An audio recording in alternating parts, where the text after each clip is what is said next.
Tag team wrestling in the WWE has always been a serious point of contention among many fans, especially now with companies like AEW going out of their way to specify that they will be placing a focus on tag team wrestling, as it seems that most of us are just conditioned to WWE not caring about partnered bouts as much as their desire for having solo stars. However, if you take the time to look at the promotion's past, you'll find that this really doesn't make sense, as you'll soon see, because today, Dave knows the curious history of WWE Tag Team Wrestling.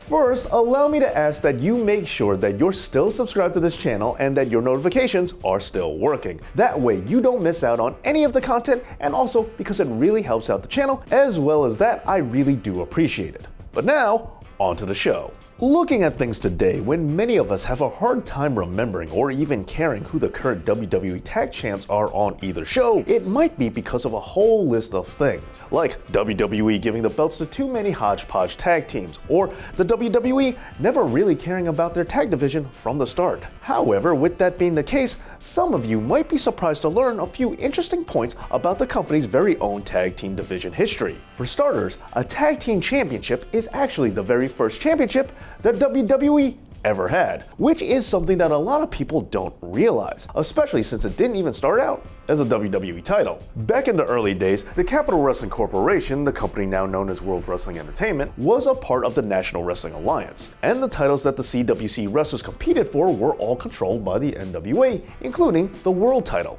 However, all that changed in 1958 when the CWC created the NWA United States Tag Team Championship. Despite the moniker, this title was actually controlled by the CWC itself. Then, 5 years later, when the Capital Wrestling Corporation and its head honchos, Toots Mondt and Vince McMahon Sr., decided to leave the NWA, they simply took the tag titles with them. And when the CWC rebranded to being the WWF, so too did their first ever titles change names as well, as they became the Worldwide Wrestling Federation United States Tag Team Championships. Which is crazy to think about, as you would figure that since the company's first ever championship was a tag championship, that the WWE would probably place more value with tag teams than they do. Though sadly, that isn't so, since only a few years later, in 1967, the original belts were deactivated with very little fanfare, as the WWF's then world champion Bruno Sammartino won the tag straps with his partner Spiros Arion. But back then, the promotion had strict rules about a single wrestler holding onto multiple titles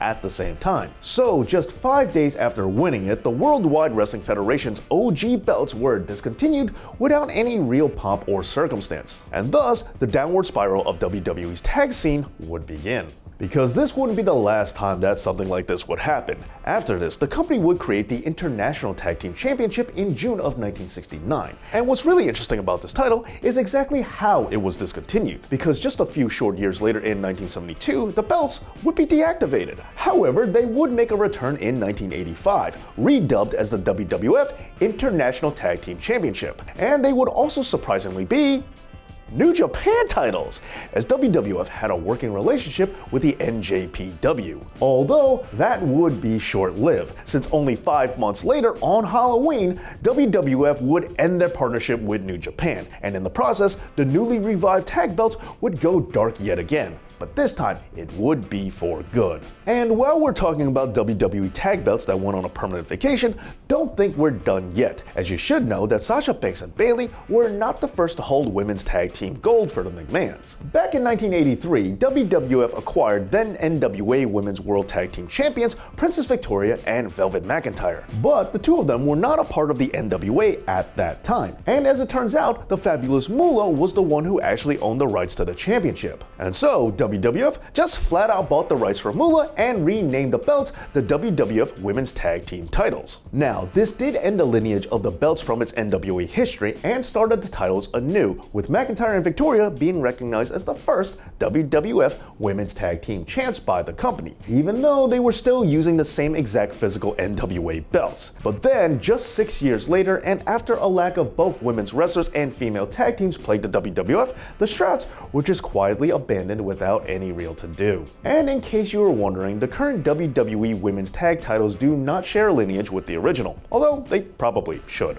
But we're still not done yet, because when it comes to talking about forgotten WWE Tag Titles, we just have to mention that in January of 1991, WWF created the Intercontinental Tag Team Championship, which ended up becoming just a little bit of history repeating itself. Back then, WWF had a working relationship with another company, but this time it would be the UWF Japan. And just several months after creating the titles, WWF ended their ties with the promotion, and the newly created tag belts went by the wayside along with the partnership. Alright, now with all of those abandoned belts out of the way, let's talk about another misconception about WWE's tag team history. Since a lot of fans groan about the amount of tag teams that were just cobbled together from two singles wrestlers that booking had nothing else to do with. Now, I don't particularly care for this practice myself. However, I will admit that a lot of this mentality comes from a short-sighted mindset. For me, I tend to really dislike when two random wrestlers get shoved together into a team because I fondly recall the tag team division of my youth, which consisted of strongly established tag teams like the Hart Foundation, the Legion of Doom, the British Bulldogs, the Nasty Boys, Demolition, and many others. And this is exactly what I think a tag division is supposed to look like. However, the truth is,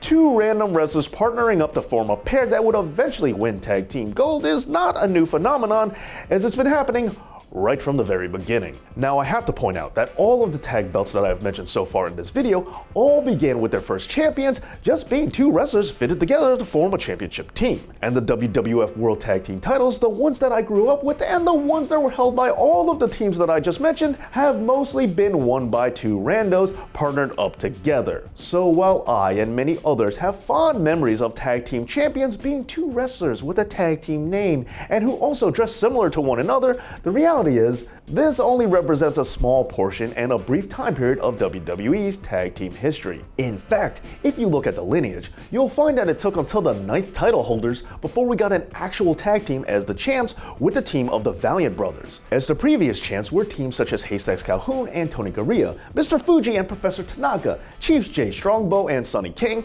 as well as the first ever champions Luke Graham and Tarzan Tyler, who lost it to the Hodgepodge team of Rene Goulet and the legend Karl Gotch, which, despite all that Gotch has done in the industry, this is somehow the only title that he has ever won in the WWF. Go figure. Alright, so now closing up with another point while we are on the subject of WWF World Tag Team title lineage, a major point of controversy for me and many other fans is that this title's lineage has stopped?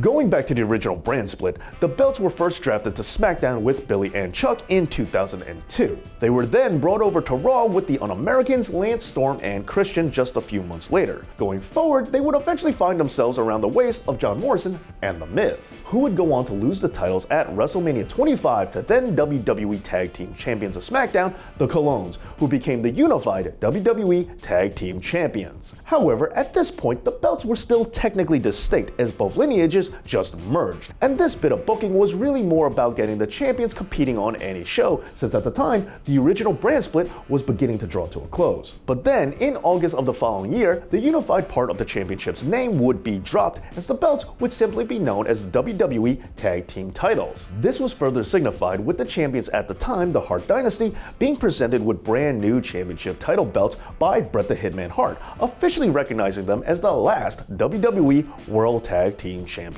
ever, with WWE opting to follow the lineage that the Colognes held instead of the original world title belts, which was an odd choice in the minds of many, since not only did the World Tag Team belts have more history behind them, but also because the first SmackDown champions were Kurt Angle and Chris Benoit. So you would figure that they would probably choose to follow other belts instead, but they didn't.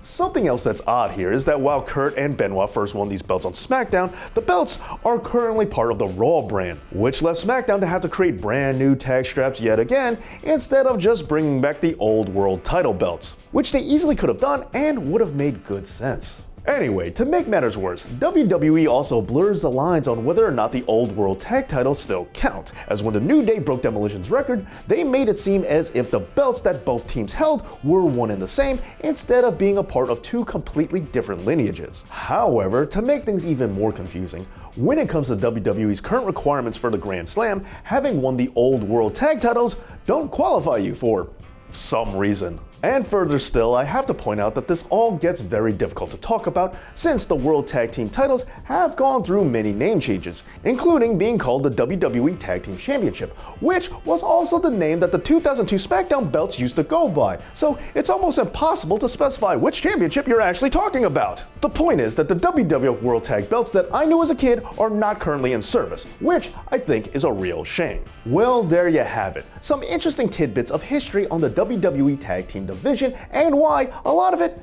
is quite complexing. But what are some other odd things about Tag Team Gold in WWE? Let me know down in the comments. And I want to give a big shout out to my Patreon supporters like Jesus Farrow, The Woos, and Richard Lee. Thank you so much for the support, guys, and as always, Dave knows.